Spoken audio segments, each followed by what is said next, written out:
Hello everyone, welcome to OS academy. आज आमर ये क्लास रे देखिबा आमर जो एमाइल डरखेमकर थ्योरी अच्छी कौन ना थ्योरी ऑफ सुइसाइड। देख फर्स्ट ऑफ ऑल आमर एमाइल डरखेम जी थिले सी गोटे कौन थिले ना पॉजिटिविस्ट थिले। पॉजिटिविस्ट माने कौन ना सोशियोलॉजी को साइंटिफिक वे रे स्टडी करने चाहूले। तो यार बेस्ट एग्जांपल तांकर थ्योरी गुड़ाक देखा जाए। फर्स्ट हो गला बेस्ट एग्जांपल तार थ्योरी ऑफ सुइसाइड। से जो थ्योरी ऑफ सुइसाइड देते तांकर गोटे फेमस क्लासिकल टेक्स्ट थिला, तार ना हला कोन ले सुइसाइड, जोटा 1897 रे पब्लिश हेइथिला। सेही बुक रे से रिप्रेजेंट करथिले कोन ना सोशियोलॉजिकल स्टडी ऑफ सुइसाइड। आ सेतरे से कोन देखैथिले, से कंक्लूड करथिले जे he rejected the psychological basis of cause of suicide है। सुइसाइड रो कज साइकोलॉजिकल बोली से रिजेक्ट करथिले आ शो करथिले कोन it have origin in social causes rather than individual temperaments. ठीक अछि, this is the introduction part of theory of suicide. Then comes से जो ले सुइसाइड रे से कौन डिफाइन करथिले सुइसाइड को। कौन से कहले ना एनी केस ऑफ डेथ, कौन सी भी डेथ रो कारण कॉज डायरेक्टली और इनडायरेक्टली पॉजिटिव और negative action of the victim himself. ता माने कौन ना जे विक्टिम जार डेथ हो जाए एनी केस ऑफ डेथ कौन सी कारण डेथ रो जोटा कि डायरेक्टली किंबा इनडायरेक्टली हो पारे पॉजिटिव किंबा negative action of the victim जार डेथ है तार पॉजिटिव एक्शन किंबा नेगेटिव एक्शन ही थी जो थी कि से निजे जानी कि he will die which he knows will produce the result. गोटे एमती डेथ रो केस जो थे विक्टिम जानी कि तार डेथ हो तार पॉजिटिव एक्शन रे पारे किंबा नेगेटिव एक्शन रे पारे, डायरेक्टली हो पारे किंबा इनडायरेक्टली हो पारे। तो let us understand what is positive action, negative action, direct action और इनडायरेक्ट एक्शन। पॉजिटिव एक्शन कोटा ना जो थे तुम एक्टिवली तुम डेथ हो एक्टिव तुम एक्टिव वर्क जमती कि पॉइजन कंज्यूमिंग पॉइजन तुम विष पीदेल, तुम जान विष पीले डेथ हम आउ सेटा तुम एक्टिवली से कामटा कल तो सेटा होगला माने कौन पॉइजन। ट्रेन आगे जाकि शोई पड़ल, ठीक अच्छे, सेटा positive action. All positive action are कौन direct actions. But negative action कौन, negative actions are in the form of inactions. तुम किसी करबनी, सपोज तुम घर निया लगी जाइए तुम घर बाहर को बाहर किंबा तुम स्टार्वेशंस खाद्य खाइब ही ना, ultimately it will leads to death.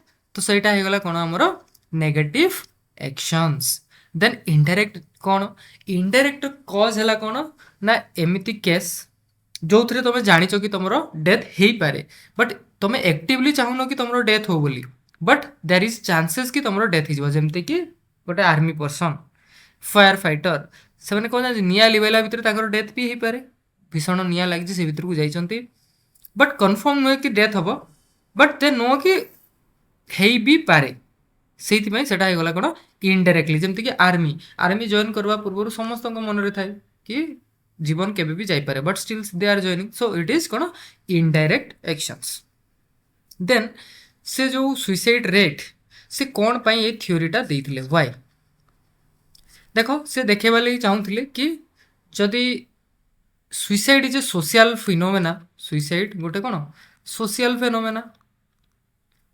Phenomena, तो it causes must be social, तार कज भी सब कौन सोशल ही।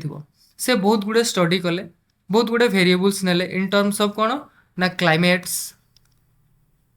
क्लाइमेट, जियोग्राफी, हिस्टोरिकल डाटा, आउ सेठी कौन सी को रिलेशन पाइले नहीं डिफरेंट कंटिनेंट्स रे जो differential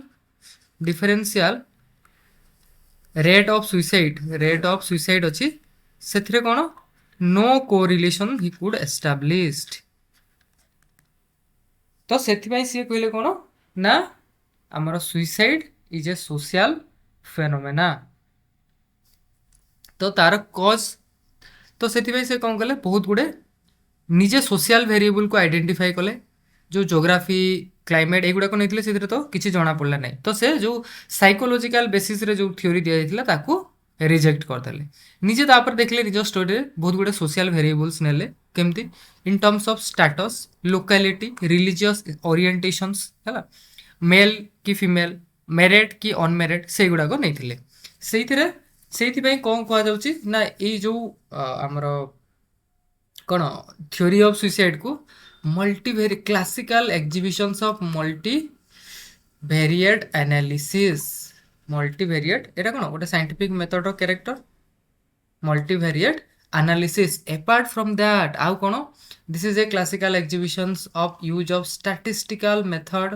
statistical methods in sociological methods in sociological study कौन पाई ये जो सुइसाइड रेट से बहुत गुड़े जिनस डाटा आनी से कौटू आनी ना पुलिस स्टेशन रु आनी पुलिस स्टेशन रु सुइसाइड रेट डाटा से यूरोपियन सोसाइटी फ्रेंच सोसाइटी रे कलेक्ट करथिले हला पुलिस स्टेशन रु आनी तो ये कौन ना गोटे classical exhibitions of use of statistical methods in the sociological studies apart from that आउ कौन लिखिपर आम ना बहुत गुड़े वेरिएबल्स नहीं तो ताकू कौन कहुच्छी ना मल्टीवेरिएट एनालिसिस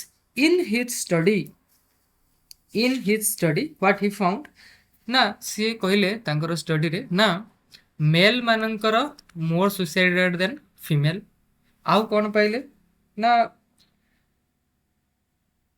जो मैरिड मानक भितर अधिका less suicide rate compare to unmarried आउ कौन पाइले ना अंडर डेवलप कंट्री रे कम suicide rate compare to develop countries आउ कौन पाइले ना कैथोलिक मानक भितर अधिका सुसाइड कैथोलिक मानकर कम suicide rate less suicide rate compare to Protestant कौन पाई द प्रोटेस्टेंट कौन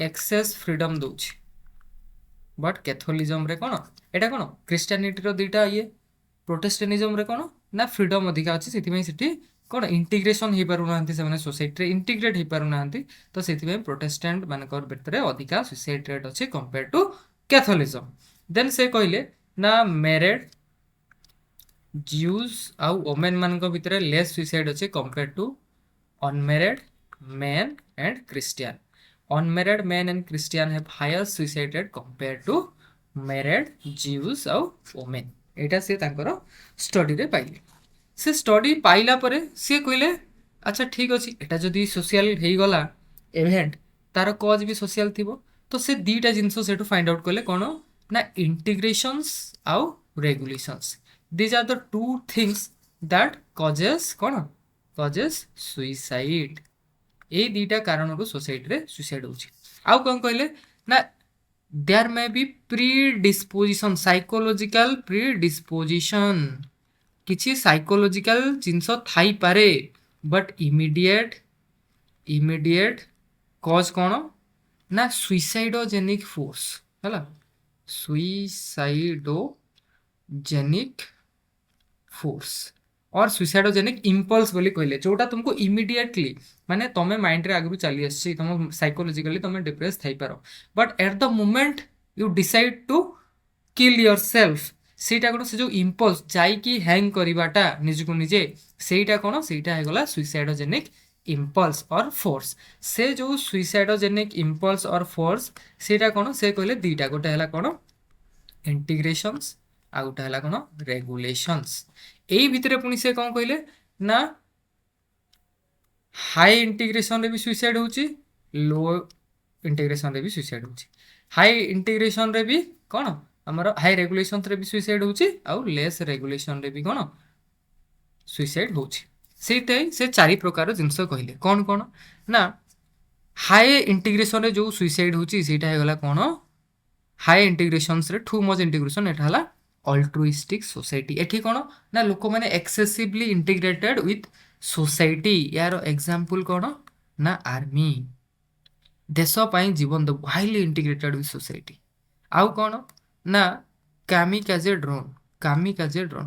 ड्रोन माने कौन सुइसाइड ड्रोन जो जापानीज पायलट गुड़ाक थे तांको कौन कह जाउथला वर्ल्ड वार टाइम रे ना तमे जतबेले तुमरो जानिलो एरोप्लेन हिट हो जाइछि एनिमी रो कौन फायरिंग रे तमे कौन करिवो तमे you will guide your aeroplane and strike it on the କ'ଣ ତମର ଯୋଉ ଜାହାଜ ଥିଲା ସିପ୍ ଅଫ୍ ଦ ଏନିମି ହେଲା, ତ ତା ସେଥିରେ କ'ଣ ହବ, ଇଏ ତ ଯେହେତୁ ତାର ହିଟ୍ ହେଇଯାଇଛି ଇଏ ତ ମରିବେ, ବଟ୍ ସେଥିରେ ଏନିମିକୁ ବି ଡେଷ୍ଟ୍ରୟ କରାଯାଇପାରିବ। ସେଟା ହେଇଗଲା କ'ଣ ଆମର ଜାପାନିଜ୍ କାମିକାଜେ ଡ୍ରୋନ୍।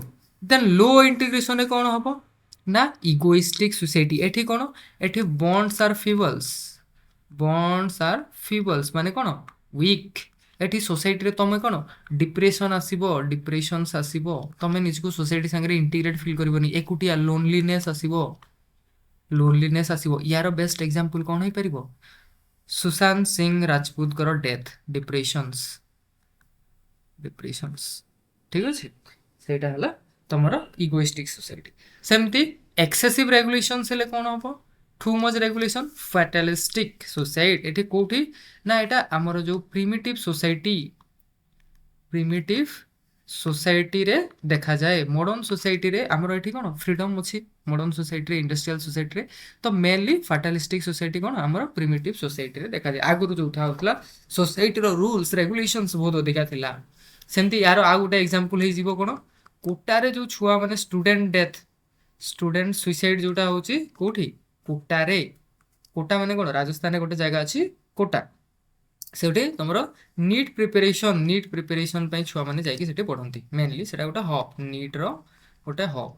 ବଟ୍ ଏବେ ଧୀରେ ଧୀରେ କମିଗଲାଣି ବିକଜ୍ ସେଠି ହାଇ ସୁଇସାଇଡ୍ ରେଟ୍ ଆମong ଷ୍ଟୁଡେଣ୍ଟ। କାରଣ ଫ୍ୟାମିଲି ପ୍ରେସର୍ ଅଛି, ଫ୍ୟାମିଲି କହୁଛନ୍ତି ମେଡ଼ିକାଲ କ୍ଲିୟର ହବ କି ନାହିଁ, ତୋର ସାଙ୍ଗର ହେଇଗଲା, ଇଏର ହେଇଗଲା, ସେ ହେଇଗଲା। ସେଟା କ'ଣ ଏକ୍ସେସିଭ୍ ରେଗୁଲେସନ୍ସ, ଯଦି ନ ହେଲା ତତେ ଘରୁ କାଟିଦେବୁ, ଏକ୍ସେସିଭ୍ ରେଗୁଲେସନ୍। ସେଟା ହେଇଗଲା ଆମର ଫ୍ୟାଟାଲିଷ୍ଟିକ୍। ଦେନ୍ କମ୍ସ ୟାର ଏନୋମିକ୍।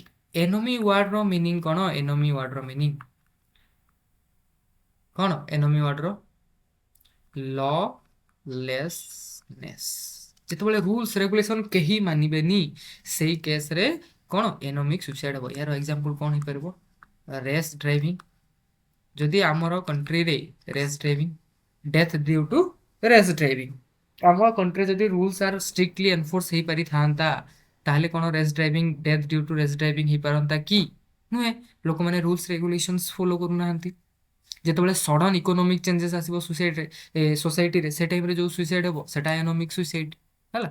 Show based on the forces of integrations and regulation, ଦେଖ ଏଠି ସବୁ ଲେଖା ହେଇଛି, ଆଲ୍ଟ୍ରିକ୍ ସୋସାଇଟି, ଇଗୋଇଷ୍ଟିକ୍ ସୋସାଇଟି, ଠିକ୍ ଅଛି, ସେଇଗୁଡ଼ାକ ହିଁ ଲେଖା ହେଇଛି। ତ ଯେତେବେଳେ ଫୋର୍ସେସ୍ ଅଫ୍ ଇଣ୍ଟିଗ୍ରେସନ୍ସ ଆଉ ରେଗୁଲେସନ୍ସ ବେସିସ୍ରେ ହିଁ 4 ପ୍ରକାର ସୁଇସାଇଡ୍ ସେ କହିଥିଲେ, ଠିକ୍ ଅଛି। ଦେନ୍ କମ୍ସ ୟୋର୍ କ୍ରିଟିସିଜମ୍। ଏଇଥିର ଆମର ଯେଉଁ ଜେଏମ୍ ଏଟକିନସନ୍ ଥିଲେ, ସିଏ କ'ଣ କହିଲେ ନା ଯେଉଁ କ୍ୱାଲିଟି ଅଫ୍ ଷ୍ଟାଟିଷ୍ଟିକ୍ସ ଏମ୍ଆଇଲ୍ ଡର୍କେମ୍ ୟୁଜ୍ କରିଥିଲେ ସେଇଟା କ୍ୱେଶ୍ଚନେବଲ୍। ସେକେଣ୍ଡ, ସେ ପୋର୍ ରିଲାଏବିଲିଟି, କାରଣ ଡାଟା କେଉଁଠୁ ଷ୍ଟୋର୍ କରାଯାଇଥିଲା, ପୋଲିସ୍ ଷ୍ଟେସନରୁ ଡାଟା କଲେକ୍ଟ କରାଯାଇଥିଲା। ଦେଖ ଏମିତି ବହୁତ ଗୁଡ଼ିଏ କେସ୍ ଥିବ ଯେଉଁଟା ପୋଲିସ୍ କ'ଣ ମାନେ ଡାଟାରେ ରିଭିଲ୍ ବି କରୁନଥିବ କି ଏଇଟା କେସ୍ ଅଫ୍ ସୁଇସାଇଡ୍ ହେଲା।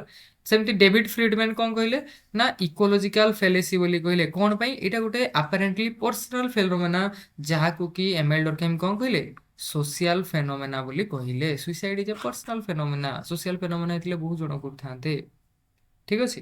ଏଣ୍ଡ ଆଉ କ'ଣ ଦେଖ, ଯେତେବେଳେ ଚର୍ଚ୍ଚ ଥିଲା, ଚର୍ଚ୍ଚରେ କ'ଣ କନସିଡର କରାଯାଉଥିଲା, ସୁଇସାଇଡ୍ ଇଜ୍ ଏ ସିନ୍, ସେଥିପାଇଁ ଏଇଟା ରିପୋର୍ଟ ବି ହେଉନଥିଲା। ଥାର୍ଡ, ଆଉ କ'ଣ ନା ବହୁତ ଗୁଡ଼େ ଏକ୍ସିଡେଣ୍ଟାଲ କେସ୍ ରିପୋର୍ଟ ହେଇଥିବ ଯେଉଁଟାକି ଆକ୍ଚୁଆଲି ସୁଇସାଇଡ୍ ଥିବ।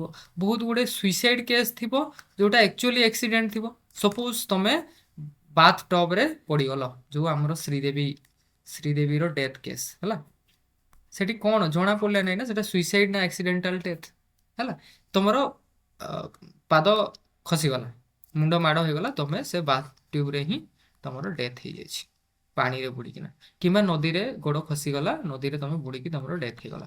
ତ ସେଠି ତ କ୍ଲିୟରଲି ଜଣା ପଡ଼ୁନାହିଁ ସେଟା ଗୋଡ଼ ଖସିକି ହେଇଛି ନା ତମେ ଇଣ୍ଟେନସନାଲି ଯାଇକି ସେଠି ଡେଥ୍ କରିଯାଇଛ। ତ ଏଇ କେସ୍ ଗୁଡ଼ାକ କ'ଣ ପ୍ରପରଲି ରିପୋର୍ଟେଡ୍ ହେଇନି ପୋଲିସ୍ ଷ୍ଟେସନରେ। So whatever statistic use by Emile Durkheim is questionable, has poor reliability. Reliability ମାନେ କ'ଣ ନା ରିଲାଏବିଲିଟି ହେଉଛି ତମେ ଯେତେ ଥର ଷ୍ଟଡି କରିବ ସେଇ ଗୋଟେ ପ୍ରକାର ରିଜଲ୍ଟ ହିଁ ଦେବ। ଦେଖ ତମର ଏଇଟା ଟାର୍ଗେଟ୍, ତମେ ଯେତେ ଥର ଏଇ ଟାର୍ଗେଟକୁ ମାରୁଛ ସବୁବେଳେ ଏଇଠି ହିଁ ବାଜୁଛି, ତ ଏଇଟା କ'ଣ ହବ, ଏଇଟା ହବ ତମର ରିଲାଏବୁଲ୍। ଭ୍ୟାଲିଡିଟି କ'ଣ ହବ ନା ଏଠିକୁ ମାରୁଛ ଏଠି ହିଁ ବାଜୁଛି, ଏଇଟା ହେଲା ଭ୍ୟାଲିଡିଟି। ଯେତେବେଳେ ଯେତେବେଳେ ଏଠିକୁ ମାରୁଛ ବଟ୍ ଥରେ ଏଠି ବାଜିଲା ସେଇଟା ହେଇଯିବ ନଟ୍ ରିଲାଏବୁଲ୍ ନାଇଦର ଭ୍ୟାଲିଡ୍। ଠିକ୍ ଅଛି। So this is all about the theory of suicide. For if you want to study know about such sociological theory, then you can follow our channels. Okay, currently amara chalichi mains ପାଇଁ OS academy रे test series तमे you can join that हला, it is already started.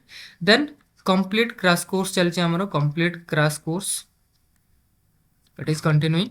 If you want to study with me, you can join that also. ठीक अछि, thank you for watching, wish you all the best.